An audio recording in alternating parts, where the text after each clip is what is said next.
Welcome to a chilling journey through one of the darkest chapters of Arizona's territorial past.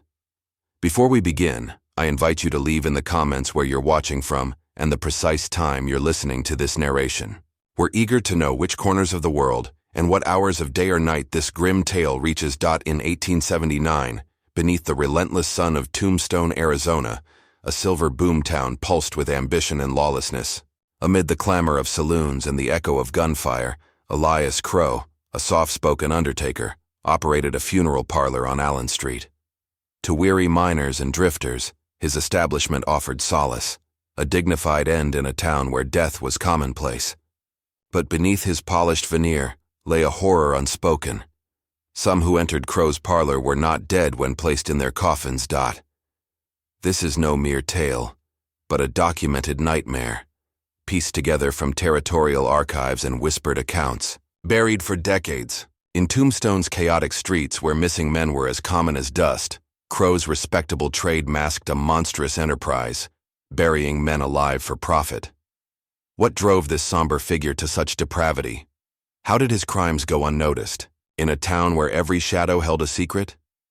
Join me as we step into the unforgiving Arizona territory of 1879, a raw and dangerous frontier where greed outpaced justice and one Undertaker's dark deeds stained the desert red. To grasp the depth of this horror, we must first walk the dusty trails of Tombstone, where civilization teetered on the edge of savagery. The year is 1879, and Tombstone, Arizona pulses with raw energy under a merciless desert sun. To unravel the horrors of Elias Crowe's crimes, we must first step into this silver-fueled boomtown, a place where greed outshone justice and death was a constant companion. Tombstone wasn't just another frontier settlement.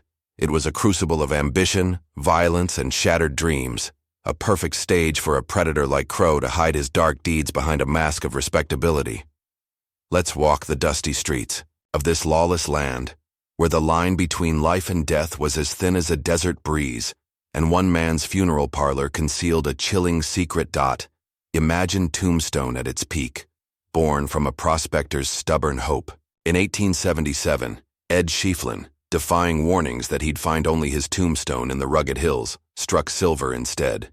His discovery ignited a frenzy, transforming barren scrub into a bustling town of nearly 6,000 souls by 1879.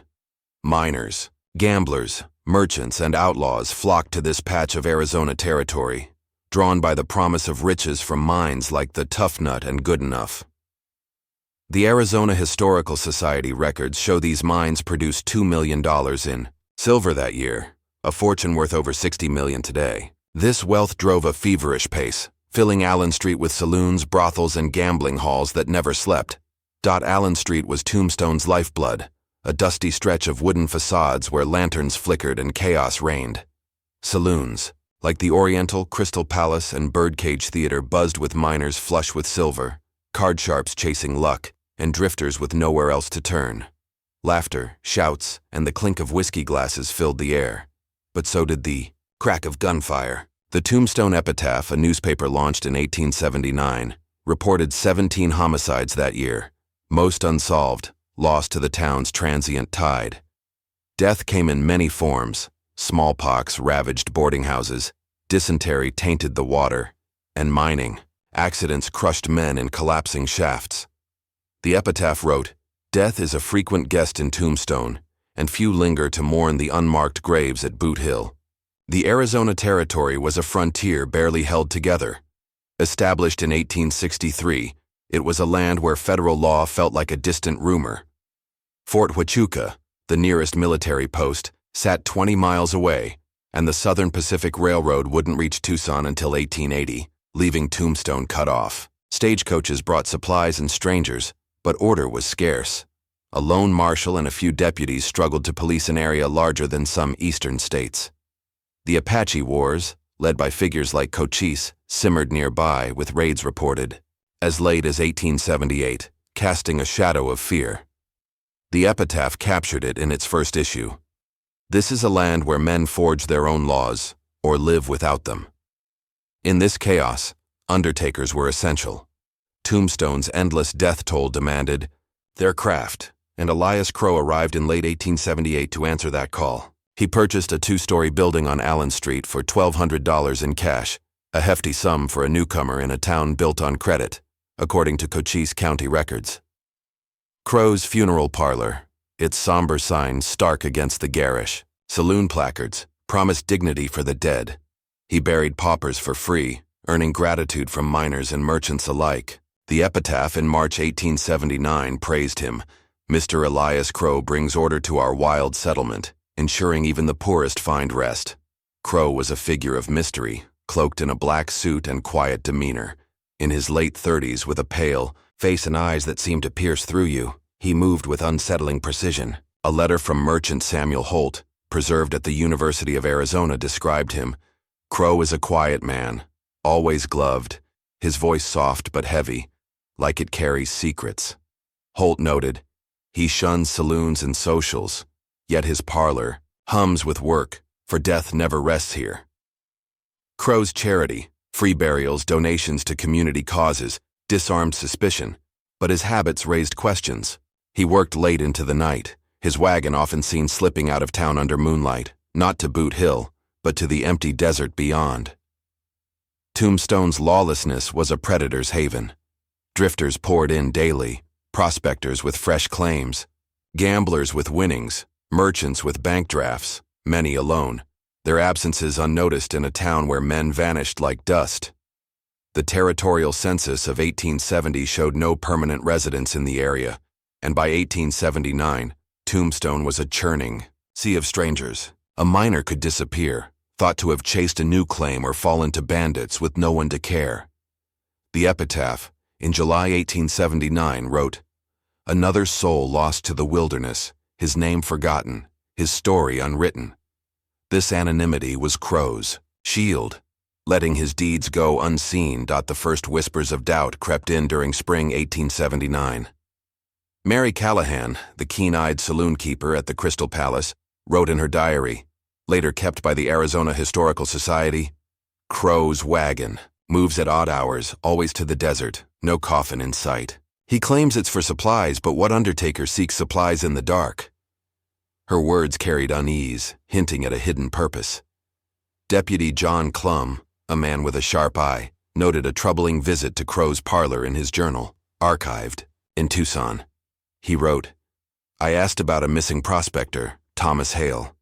The air felt heavy, and a faint scratching came from below, like nails on wood. Crowe blamed rats, but his smile was too calm, his answers too polished. These concerns found little traction. Tombstone's residents, swept up in the silver boom, had no time for suspicion. Merchants and officials, tied to the town's prosperity, ignored oddities to keep the money flowing. Crowe's generosity, $200 for a schoolhouse, lumber for a church, cemented his status. The epitaph in August 1879 called him a beacon of civility in our rough frontier. Yet, darker hints emerged. A miner, Samuel Reed, wrote to his brother in a letter found in Arizona State University archives, "Crowe offered me a free burial plot, saying every man needs a place to rest. His smile was cold, like he knew my fate." Crowe's parlor stood, apart from Tombstone's flimsy buildings. Its thick adobe walls and deep basement were unusual in the rocky soil. County records show Crowe filed permits for structural reinforcements in early 1879, claiming the basement was for storing bodies in the desert heat. A carpenter, James Baxter, hired for the work, later told the Arizona Historical Society, "Crowe demanded a heavy trapdoor and thick walls below. He said it was for preserving corpses, but he paid in silver and watched every nail." Baxter added, "He measured each board, like he was building something more than a cellar." Corruption ran through Tombstone like a vein of silver. Territorial officials in Prescott were too far to care, and local deputies were stretched thin or swayed by bribes. A letter from Governor John C. Fremont, kept in the National Archives, warned, "The Arizona Territory is a land of opportunists, where justice bends to wealth." Crowe, with his cash and charity, thrived in this system. The epitaph, in September 1879, wrote, "Mr. Crowe's generosity strengthens our town, a rare light in this lawless place." Boot Hill, Tombstone's crude cemetery, mirrored the town's disorder. Unlike Eastern graveyards, it was a mess of wooden crosses and unmarked mounds. A 1879 Cochise County coroner's survey, cited in the epitaph, counted over 200 burials, many nameless, with causes from gunshots to unknown misadventure. Crowe's wagon was a common sight at dusk, delivering bodies to this grim field. But, as Mary Callahan's diary noted, not all his trips ended there. She wrote, "He takes paths into the desert, where no graves are marked, and returns alone." Her simple words carried a chill, suggesting a purpose beyond burial. This was Tombstone in 1879, a town where wealth and violence collided, where Elias Crowe hid behind a veil of respectability. His funeral parlor, a place of order, stood as a cruel deception, masking horrors yet to be uncovered. As we move forward, we'll see how these whispers of suspicion grew into a storm, as missing men and strange sounds pushed one man to challenge the Undertaker's secrets. Join us as we dig deeper into this dark chapter of the Wild West, where the truth lies just beneath the surface, waiting to be unearthed. The desert wind howls through Tombstone, Arizona, in 1879, carrying whispers of unease that linger in the shadows of Elias Crowe's funeral parlor. On Allen Street, where saloons blaze with light and gunfire punctuates the night, Crowe's quiet establishment stands as a beacon of order, its somber sign promising dignity for the dead. To miners and drifters, he is a man of compassion, his black suit and soft voice soothing in a town where death is routine. But beneath this polished surface, a sinister truth festers. Men enter his parlor and vanish, their names neatly logged in his ledgers, their fates unknown. In this segment, we peel back the layers of Crowe's carefully crafted deception, trace the chilling disappearances that haunt Tombstone, and follow the first sparks of suspicion that threaten to expose a nightmare hidden in plain sight. Elias Crowe moves through Tombstone like a ghost, his presence both unassuming and unsettling. In his late 30s, with a pale face and eyes that seem to see beyond the living, he commands attention without effort. Mary Callahan, the sharp-eyed saloon keeper at the Crystal Palace, wrote in her diary, preserved by the Arizona Historical Society, "Crowe's gaze weighs your soul, like he knows your end before you do." His words are few, but they linger, heavy as a coffin's lid. His funeral parlor, a sturdy two-story building on Allen Street, is a stark contrast to the town's ramshackle saloons. Its polished floors and neatly arranged coffins suggest refinement, earning Crowe praise as a civilizing force.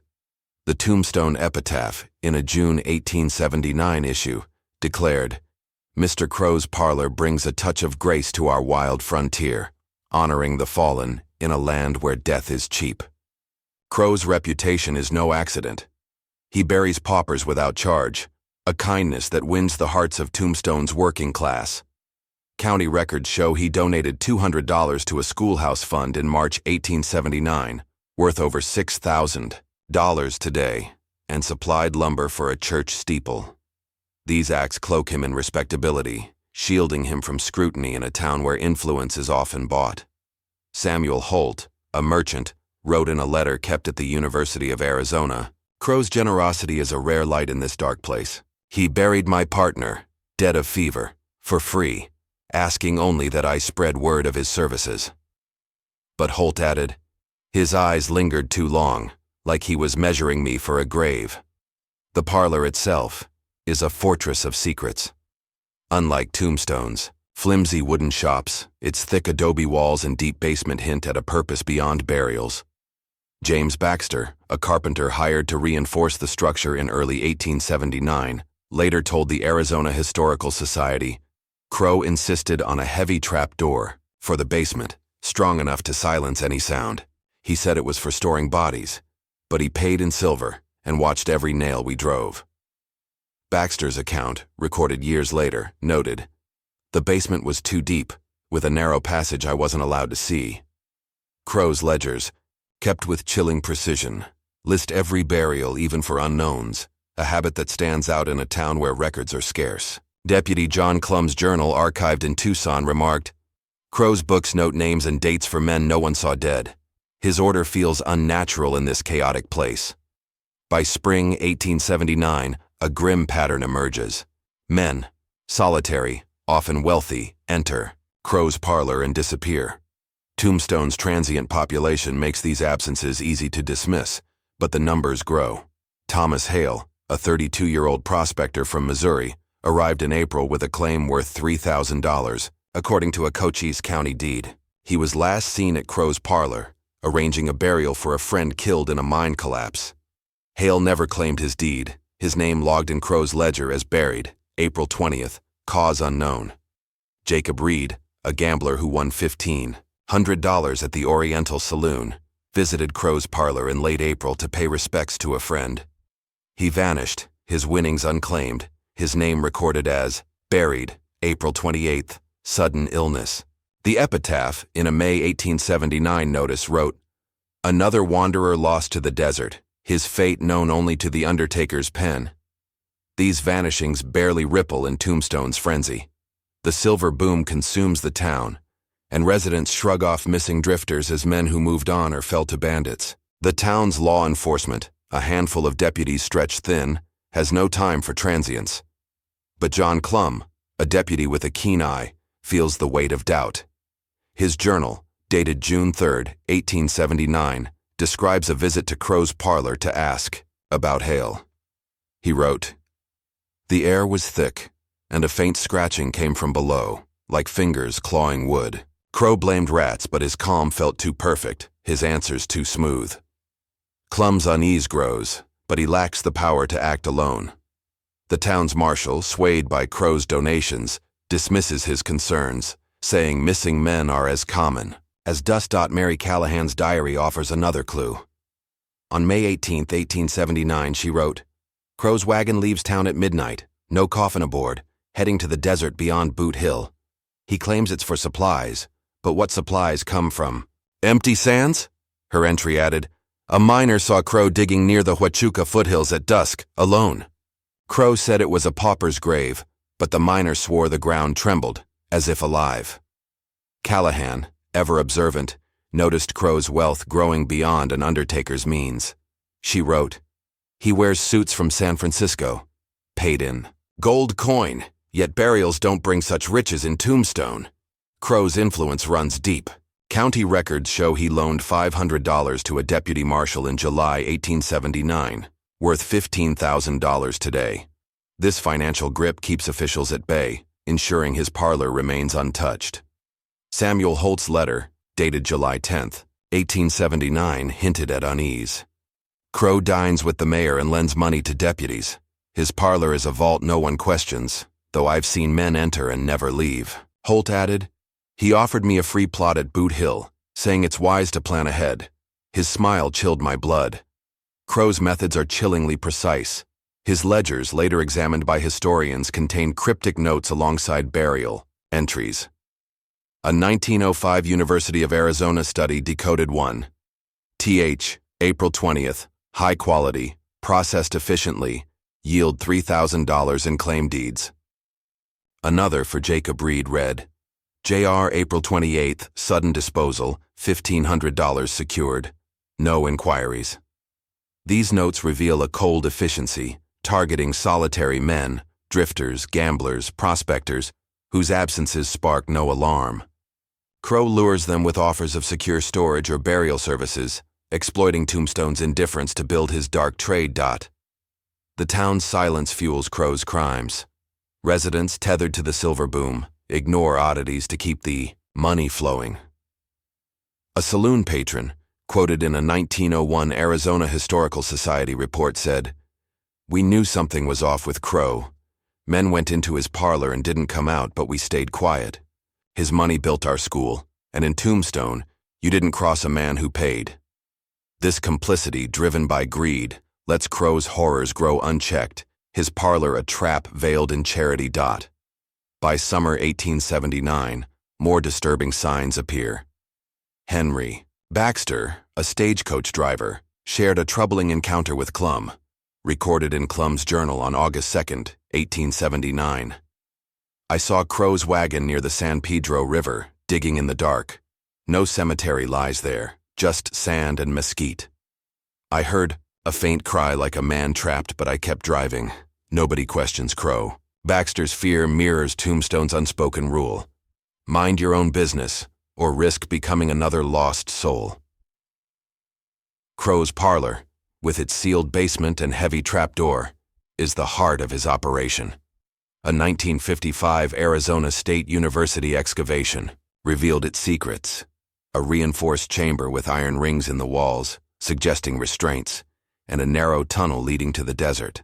Soil samples showed traces of coal oil, likely used to mask odors. These findings, uncovered decades later, hint at the horrors hidden within Crowe's respectable walls. As fall nears, the whispers grow louder, but Tombstone's distractions, silver, saloons, survival, keep them at bay. Crowe's influence, bolstered by bribes and charity, silences doubters. The epitaph in September 1879 called him a gentleman in a lawless land. Yet the shadows of suspicion are lengthening, and one man's persistence will soon force the truth into the light. Join us as we follow the trail deeper into Tombstone's macabre history, where the Undertaker's secrets wait to be unearthed. The desert night cloaks Tombstone, Arizona in 1879, but the shadows around Elias Crowe's funeral parlor grow darker still. By the fall, whispers of missing men and midnight wagon trips have begun to pierce the town's silver-fueled haze. Crowe, the soft-spoken Undertaker, remains a pillar of respectability, his parlor a haven of order on Allen Street's chaotic stretch. Yet the vanishings linked to his name are mounting, and a few sharp-eyed souls refuse to look away. In this segment, we follow the unraveling of Crowe's horrific crimes, sparked by one man's dogged pursuit, a gruesome discovery in the desert, and the Undertaker's desperate flight into the night, a tale of betrayal etched in tombstones. Dusty archives. By September 1879, the disappearances tied to Crowe's parlor are too many to ignore for those paying attention. Tombstone's churning population, miners, gamblers, drifters, makes vanishings easy to dismiss, but the pattern is chilling. The Arizona Historical Society records note 9 men of means reported missing between April and October, all last seen near Crowe's funeral parlor. Charles Morgan, a 40-year-old merchant from San Francisco, arrived in August with $4,000 in bank drafts to seal a mining deal. A bartender at the Crystal Palace, quoted in the Tombstone epitaph, September 12, 1879, said, "Morgan dined with Crowe discussing silver prospects. The Undertaker offered a tour of his parlor. Morgan never returned to his lodging." William Tate, a 35-year-old prospector, vanished in July after selling a claim for $2,500. His name appeared in Crowe's ledger as buried, July 15th, heart failure. Though no body was seen. These men fit a grim mold. Solitary, wealthy, drawn to Crowe's parlor with promises of secure storage or burial services, then gone. A letter from Tate's brother, preserved at the University of Arizona, read, "William wrote of a kind Undertaker who offered to safeguard his earnings. He's been silent since." The epitaph, in an October 1879 notice, wrote, "Another, soul lost to the desert, his fate known only to the Undertaker's pen." Tombstone's residents, caught in the silver rush, shrug off these losses as frontier life, but a few begin to see the cracks in Crowe's calm facade. Henry Baxter, a stagecoach driver, is among the first to sound the alarm. Haunted by a night. In August, when he saw Crowe digging near the San Pedro River, Baxter can't shake the memory.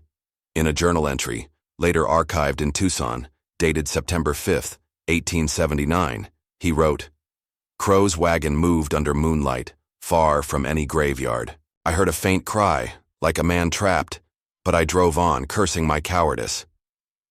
Baxter shares his fears with Deputy John Clum, whose own suspicions have grown since hearing scratching sounds in Crowe's basement in June. Clum's journal, dated September 10, 1879, noted, "Baxter's tale confirms my dread. Crowe's parlor hides something foul. I'll push forward, though the marshal warns me to tread lightly. Crowe's money buys silence." Clum faces resistance at every turn. Tombstone's law enforcement, underfunded and overstretched, relies on men like Crowe for support. County records show Crowe loaned $1,000 to Marshal William Davis in July 1879, worth $30,000 today. This debt keeps officials quiet. Clum wrote, Davis dismissed my concerns, saying drifters vanish daily, but his eyes betrayed fear, as if Crowe's shadow loomed over him. Undaunted, Clum turns to Mary Callahan, the Crystal Palace saloon keeper who's been tracking Crowe's habits. Her diary, preserved by the Arizona Historical Society, read, Crowe's wealth grows, his suits finer, his wagon always moving. At night, no undertaker earns such gold from burials alone. Clum and Baxter gather fragments of evidence from saloon patrons and miners. James Holt, a miner, shared a chilling story, later recorded in an Arizona Historical Society oral history. Crowe offered me a free burial plot, saying a lone man should plan ahead. I refused, and that night I heard hammering from his parlor like a coffin being sealed. Holt added, My friend Tom Vance went to Crowe to pay for a burial and never returned. Crowe claimed he left for Tucson, but Vance's horse was still at the livery. These accounts, though thin, fuel Clum's resolve to uncover the truth. The turning point comes in late October 1879, when a fierce monsoon storm rips through Tombstone, washing away layers of desert soil. On October 28th, Samuel Reed, a prospector, searching for stray cattle near the San Pedro River, stumbles upon a shallow grave exposed by the rains. The Tombstone epitaph, October 30th, 1879, reported, Reed found human remains, wrists bound with cord matching Crowe's parlor curtains, and a pocket watch engraved with CM, Charles Morgan's initials. Reed alerts Clum, who leads a small posse to the site. They find two more skeletons, one with a crushed skull, another with knife marks on the ribs, buried in haste under loose dirt. Clum's journal, dated October 29th, 1879, described the scene. The graves were shallow, dug in a panic. The cord was Crowe's and the watch was Morgan's. These men didn't die naturally. The epitaph added, The remains point to foul play, casting a shadow over our trusted Undertaker. Clum confronts Crowe that night, demanding to search his basement. Crowe, calm as ever, refuses, citing privacy, but his composure falters when Clum mentions the watch. A witness quoted in a 1905 University of Arizona study said, Crowe's eyes flickered like a man caught, but he offered Clum a drink, which was refused. The discovery sparks a frantic search. Clum and Baxter scour the desert along Crowe's routes, finding 3 more shallow graves by November 2nd, 1879. Territorial archives note, 5 sets of remains, all male, bound and buried without coffins, showing signs of violence. One victim's wrists show stress fractures, suggesting a desperate struggle, while another's fingers are worn raw, as if clawing at a wooden lid. Clum wrote, I fear these men woke in their graves, their cries, lost to the desert. On November 3rd, Clum secures a warrant from a reluctant judge, who owed Crowe $300 according to county records. The search of Crowe's parlor reveals a nightmare. The basement, hidden behind a heavy trapdoor, holds a small chamber, with iron rings bolted to the walls and bloodstains in the clay floor. A narrow tunnel, half collapsed, leads to the desert, a secret path for disposing of bodies. A 1955 Arizona State University excavation later confirmed. The chamber had coal oil traces and human tissue, signs of repeated cleanings to hide murder. A locked chest in Crowe's quarters holds a coded ledger, listing 12 victims, their assets, and disposal methods. One entry, decoded later, read, CM, August 12th, processed in chamber, $4,000 secured, buried west of river. The ledger reveals Crowe's cold efficiency. Another entry for William Tate read, WT July 15th resisted, required restraint, $2,500 secured, buried near Huachuca foothills. The most chilling, dated September 20th, 1879, noted, JP resisted heavily, woke during burial. Additional measures needed, $1,800 secured. These entries show Crowe targeted solitary men with wealth, luring them with promises of safety, then drugging them, likely with laudanum, as bottle residue later suggested, before binding and disposing of them. Tombstone reels from the news. The epitaph, November 5th, 1879, ran a headline, Horror beneath Allen Street, Undertaker suspected in murders. The article detailed graves unfit for burial and evidence of cruelty, sparking outrage. Marshall Davis, compromised by Crowe's loan, downplays the findings, blaming bandits or Apache raids. But Clum's evidence, backed by Reed's discovery, forces action. A warrant for Crowe's arrest is issued on November 6th, but the Undertaker has vanished. On November 4th, 1879, as Clum prepared to raid the parlor, Crowe fled. A stagecoach driver quoted in the epitaph November 7, 1879, said, "Crowe boarded my stage at 3 a.m., carrying a heavy satchel, his face pale as death. He paid in gold and said nothing of his destination. Telegraphs trace him to Tucson, then Nogales, near the Mexican border where his trail goes cold." A 1901 Arizona Historical Society report suggests Crowe planned his escape, perhaps with forged papers, leaving Tombstone to face the horror he left behind. The town stands shaken, its trust betrayed. As we move forward, we'll explore the aftermath of Crowe's crimes, the scars they left on Tombstone, and the lingering questions of a predator who slipped into the desert night. Join us as we uncover the final chapter of this macabre tale, where justice hangs in the balance and the dead still whisper.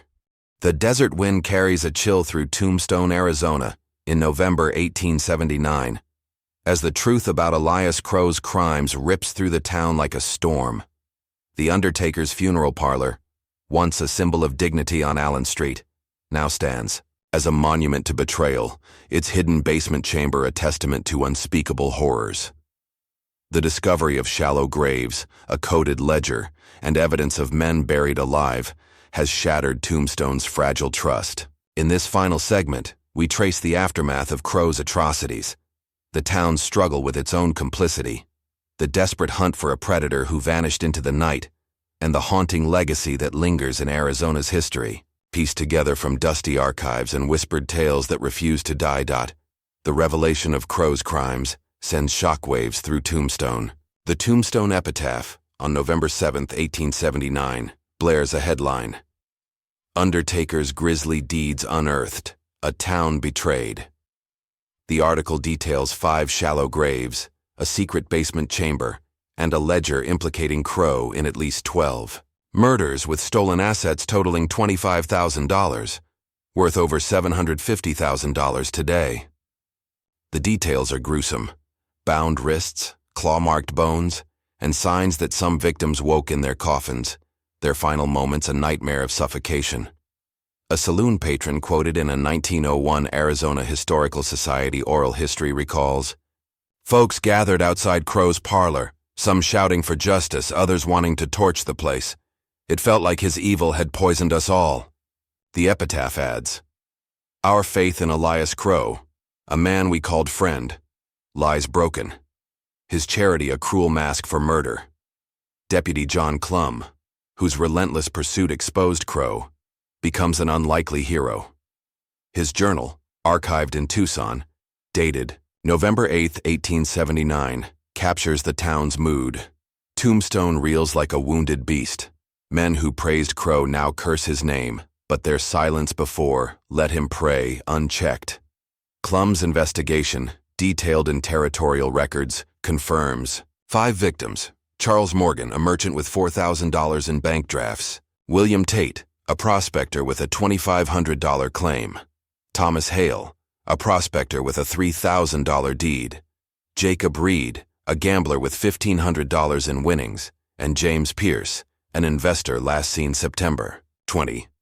Crowe's ledger, decoded in a 1905 University of Arizona study, reveals a chilling efficiency. One entry reads, "CM, August 12th, processed in chamber, $4,000 secured, buried west of river." Another, for Tate, notes, "WT, July 15th, resisted, required restraint, $2,500 secured, buried near Huachuca foothills." Tombstone's complicity weighs heavy. Crowe's donations to the schoolhouse, church, and even law enforcement bought silence, much like the bribes that shielded other frontier predators. Marshal William Davis, indebted to Crowe for a $1,000 loan, faces outrage.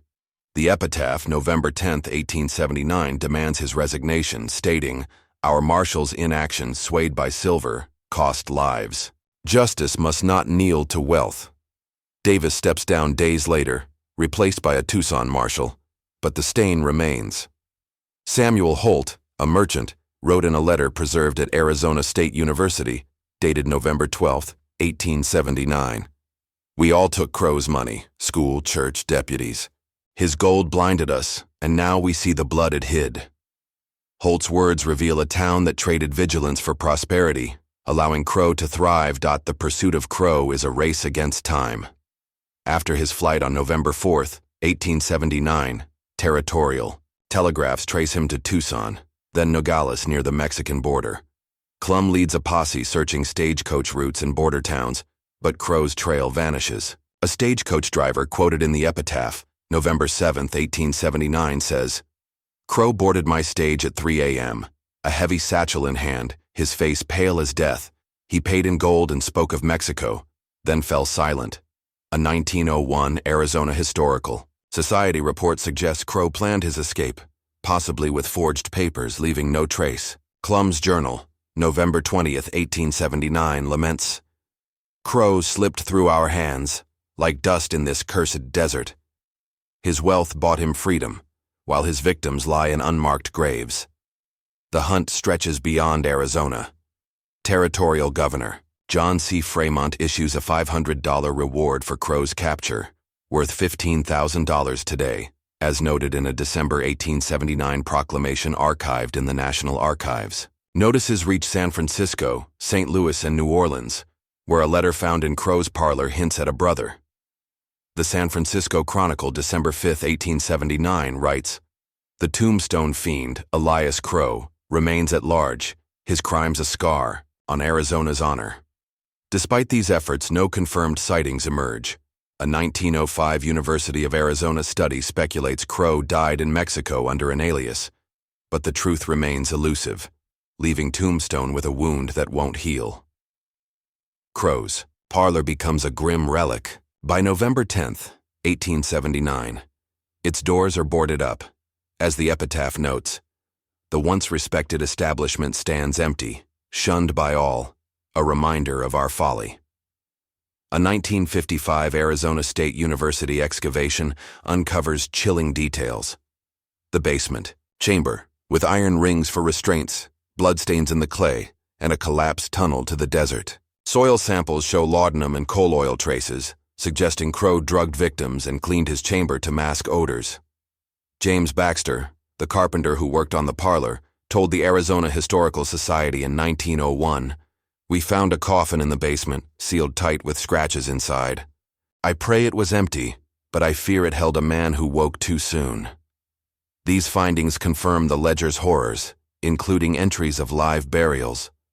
Tombstone's soul is scarred. The silver boom, peaking in 1879 with $2 million in output, thrives on trust among merchants, miners, and officials. Crowe's betrayal shatters that trust. Mary Callahan, the saloon keeper, wrote in her diary, preserved by the Arizona Historical Society, on November 18, 1879, "Men look at each other with suspicion now, fearing another Crowe among us. His parlor poisoned our hope, turning neighbor against neighbor." The epitaph, December 1, 1879, notes, "Our streets are quieter, not from peace, but from distrust. Crowe's shadow lingers. Business falters as drifters, wary of Tombstone's reputation, pass it by, seeking safer towns. The case exposes the Arizona Territory's failures." With Fort Huachuca 20 miles away and no railroad until 1880, Tombstone was a lawless outpost. Governor Fremont's 1879 letter to Washington, archived in the National Archives, warned, "Our territory is a haven for opportunists, where justice is a luxury." Crowe's crimes prompt reforms. A new marshal's office opens in Tombstone. By 1880, and Cochise County tightens coroner reporting, per territorial records. But these changes come too late for Crowe's victims, whose families find no closure. A letter from Charles Morgan's sister, published in the San Francisco Chronicle, January 1880, pleads, If anyone knows my brother's fate, speak. His watch was found, but his soul deserves rest. Boot Hill, Tombstone's chaotic cemetery, becomes a symbol of Crowe's horrors. A 1901 Arizona Historical Society survey estimates 250 burials by 1879, many unmarked, some possibly Crowe's victims. Local legend, recorded in a 1920 oral history, claims, "The desert whispers at night, as if Crowe's victims still claw at their coffins." The parlor site, razed in 1885 after a fire, is never rebuilt, deemed cursed. A 1955 archaeological dig finds bone fragments near the San Pedro River, possibly more victims, but identification is impossible, leaving their stories untold. Crowe's tale seeps into legend. A 1905 dime novel, The Undertaker's Secret, loosely based on his crimes, sells thousands, spinning tales of a devil who buried men alive for sport. Preserved at the University of Arizona, it reflects the public's fascination with frontier horrors. By the 20th century, Crowe becomes a cautionary tale, warning of the dangers in lawless lands. A 1925 Arizona Republic article muses, Elias, "Crowe showed us the cost of greed, not just his but ours, for we let him thrive among us." Questions linger like dust in the desert air. Who was Elias Crowe before Tombstone? His parlor held no personal records, only a vague mention of a brother in Louisiana. A 1905 University of Arizona study suggests he was a failed medical student, skilled in anatomy, explaining his precision with bodies. Others believe he was a fugitive, his calm a mask honed by years of evasion. The ledger's final entry, dated November 3, 1879, reads, "Operation concluded. Assets secured. New horizon awaits." Decoded in 1905, it hints at a planned escape. With wealth enough to start anew, Tombstone carries the weight of its silence. The OK Corral shootout in 1881 will soon overshadow Crowe's crimes, but for those who know the story, the Undertaker's shadow looms larger. John Clum, who becomes mayor in 1881, wrote in his 1890 memoir, archived in Tucson, "Crowe taught us that evil hides best in plain sight, cloaked in kindness. We failed his victims, and that failure haunts me." His words are a grim reminder of the frontier's moral cost, where greed and indifference let a monster flourish. As we close this dark chapter, Tombstone stands scarred, its trust betrayed, its dead unavenged. Crowe, a phantom who slipped into the desert, leaves behind graves that still hold secrets. The Arizona Historical Society invites you to explore its archives, where Crowe's ledger and Clum's journal remain, silent witnesses to a horror time cannot erase. What became of Elias Crowe? Did he find refuge in Mexico, or did the desert claim him, as it did so many? Share your thoughts in the comments. Do you believe justice was served, or did the frontier's lawlessness let a killer escape? Thank you for joining us on this chilling journey through Tombstone's macabre history. If this tale gripped you, like and subscribe for more stories where the past refuses to stay buried. The desert stretches endlessly beyond Tombstone, Arizona, in November 1879, swallowing the trail of Elias Crowe, the Undertaker whose monstrous crimes have left the town reeling. His funeral parlor, once a symbol of dignity, stands abandoned, its hidden chamber and blood-stained clay exposing a nightmare of murder and greed. The discovery of shallow graves and a coded ledger, detailing at least 12 victims buried alive for their wealth, has shattered Tombstone's trust. Now, as the silver boomtown grapples with its complicity, a desperate hunt for Crowe unfolds, across the Arizona territory and beyond. In this segment, we follow the relentless pursuit of a killer, the deepening probe into his atrocities, and a community's struggle to face its own failures, drawn from dusty archives and the haunting echoes of a frontier betrayed. The hunt for Elias Crowe begins in chaos. After his flight on November 4, 1879, Deputy John Clum, the man who exposed Crowe's crimes, organizes a posse to scour the desert trails.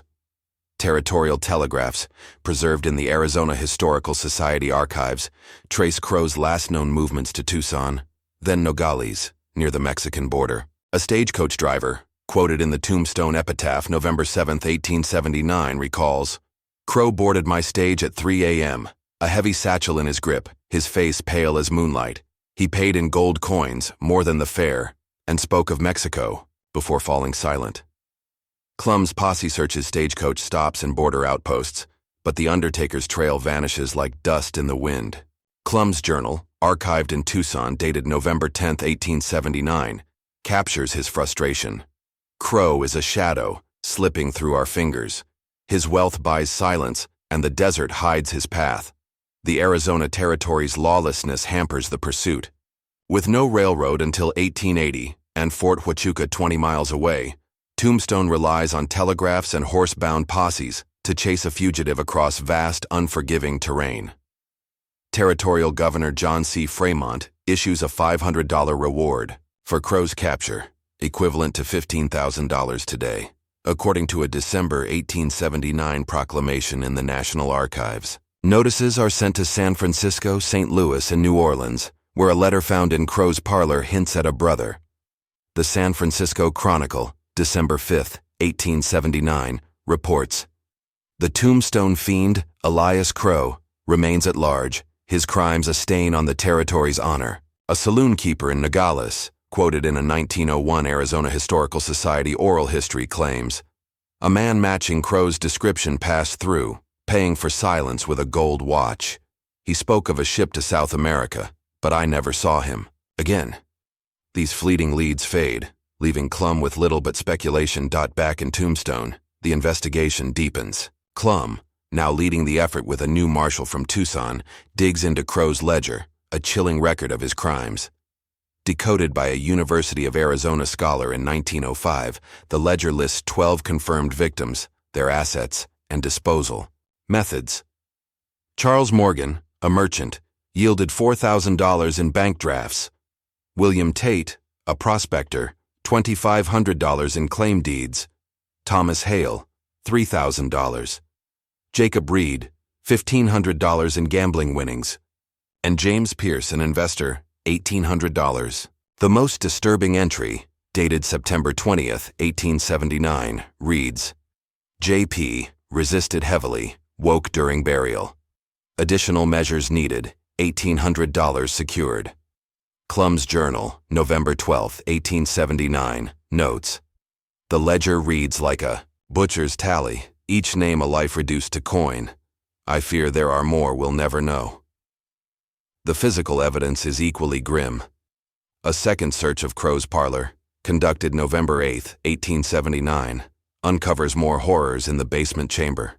Territorial records describe iron rings bolted to the walls, bloodstains in the clay, and laudanum residue on broken bottles, suggesting victims were drugged.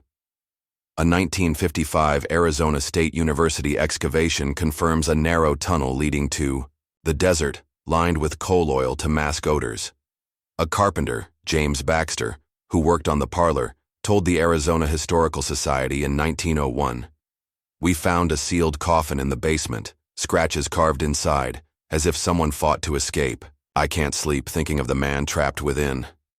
Clum's team finds a hidden compartment in Crowe's desk, containing forged deeds and banknotes totaling $10,000, equivalent to $300,000 today, hinting at a broader operation.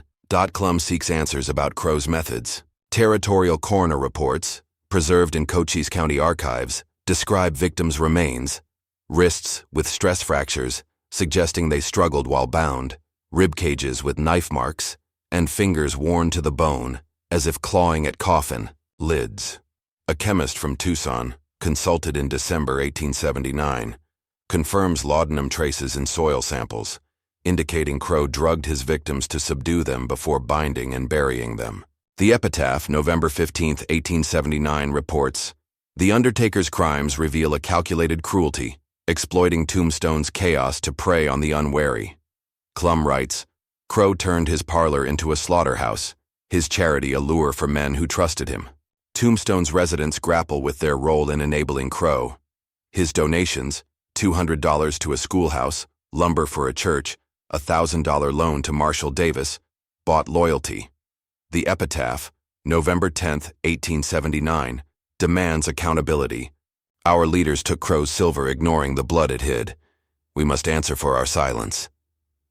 Davis resigns under pressure, replaced by a marshal untainted by Crowe's money. Samuel Holt, a merchant, wrote in a letter preserved at Arizona State University, November 14, 1879. We praised Crowe's generosity, blind to the cost. His gold built our town, but it buried our conscience. Mary Callahan, the saloon keeper, added in her diary, kept by the Arizona Historical Society, we saw his wealth grow, his wagon vanish at night, yet we said nothing. His shadow stains us all. The town's social fabric phrase, Tombstone silver boom, yielding $2 million in 1879, relies on trust among miners, merchants, and officials. Crowe's betrayal poisons that trust.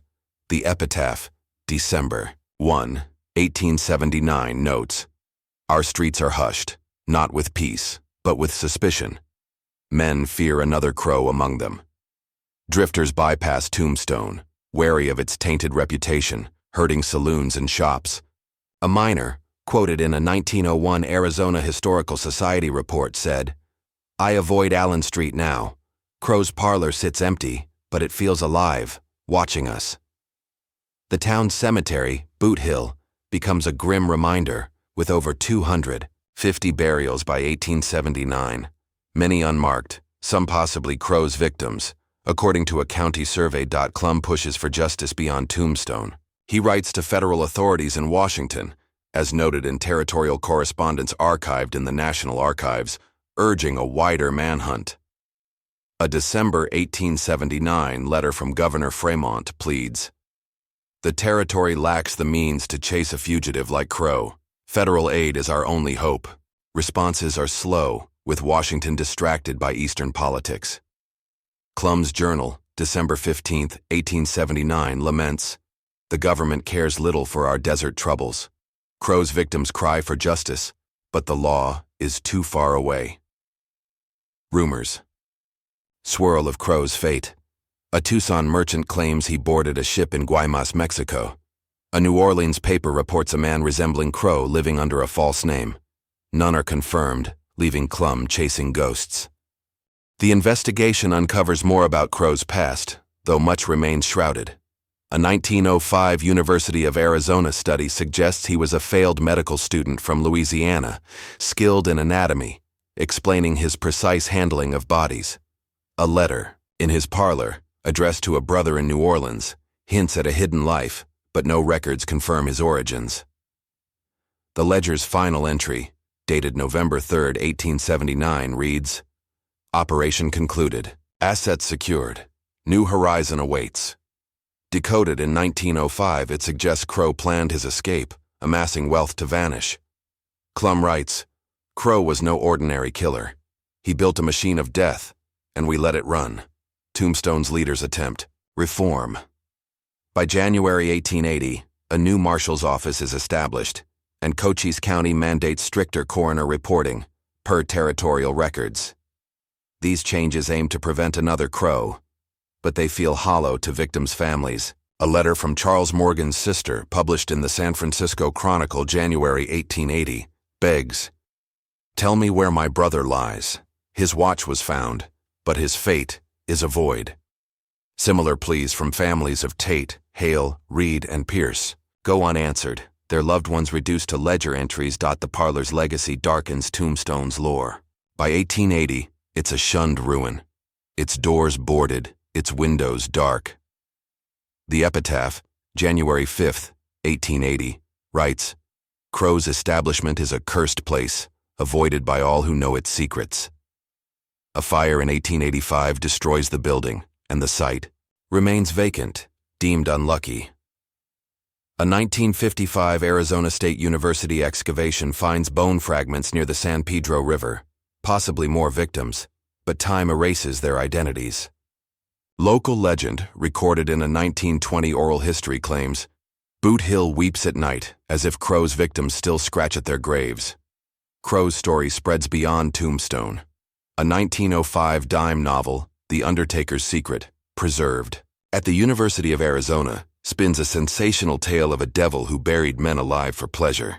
Selling thousands, it fuels the public's fascination with frontier horrors. A 1925 Arizona Republic article reflects, Crowe's crimes remind us of the frontier's cost. Greed blinded us, and innocence paid the price. Yet, the question of Crowe's fate persists. Did he find refuge in Mexico, South America, or beyond, living under a new name? Or did the desert claim him, as it did so many? Tombstone struggles to heal, its silver dreams tainted by betrayal. The OK Corral shootout, looming in 1881, will soon overshadow Crowe's crimes. But for those who know the tale, his shadow lingers. Clum, now a voice for reform, writes in his 1890 memoir, archived in Tucson, Crowe showed us how evil hides in kindness, thriving in our silence. We must learn, or more will suffer. His words carry a warning for a town and a territory, still grappling with its failures. As we move forward, we'll delve deeper into the echoes of Crowe's crimes, the stories of those left behind, and the mysteries that still haunt Arizona's deserts. The desert night settles over Tombstone, Arizona, in the waning days of 1879, but no peace comes with it. Elias Crowe, the Undertaker whose funeral parlor hid a chamber of horrors, has vanished into the vast frontier, leaving behind a town scarred by his betrayal. The shallow graves, blood-stained basement, and coded ledger revealing at least 12 murders, men buried alive for their wealth, have exposed a darkness that Tombstone cannot escape.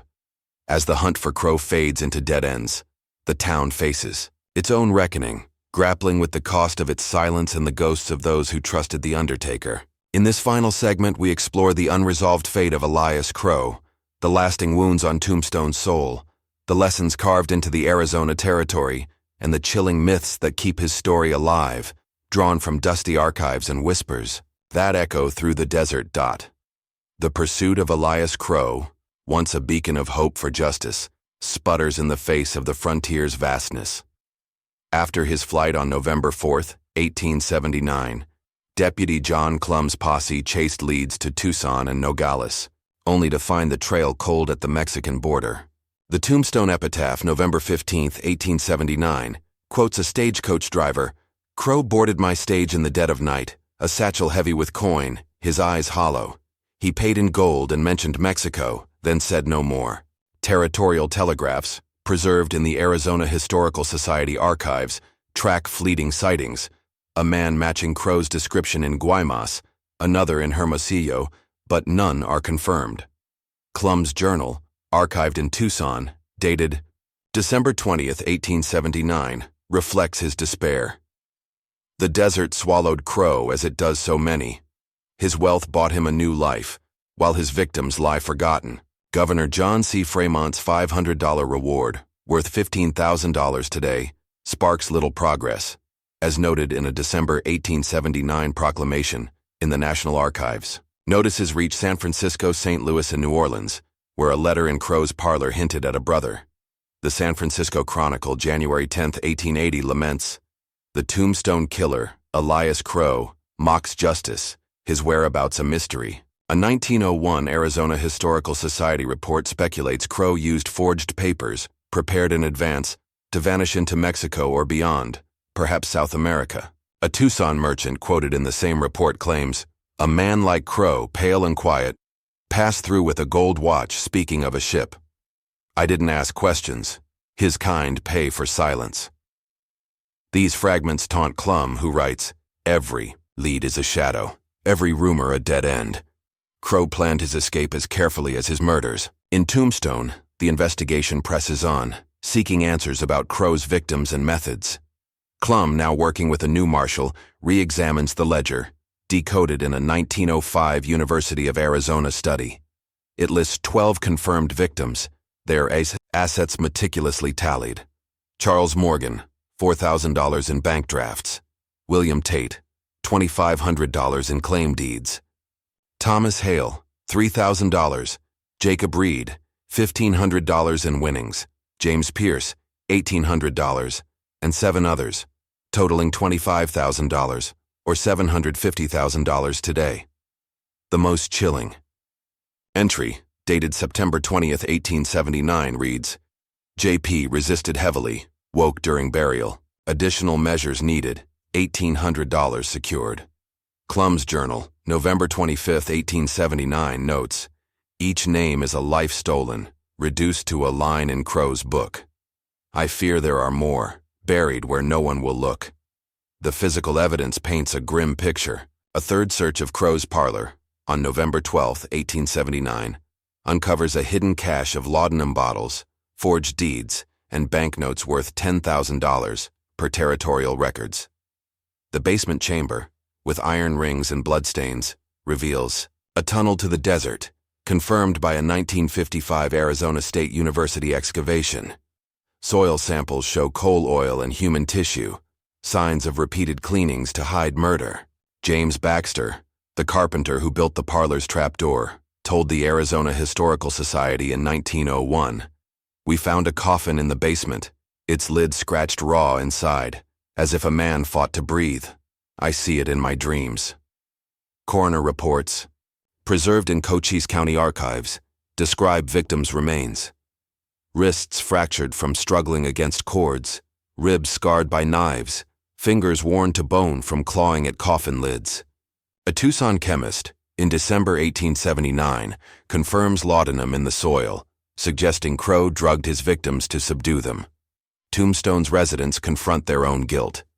Crowe's donations, $200 to a schoolhouse, lumber for a church, a $1,000 loan to Marshal William Davis, bought their silence.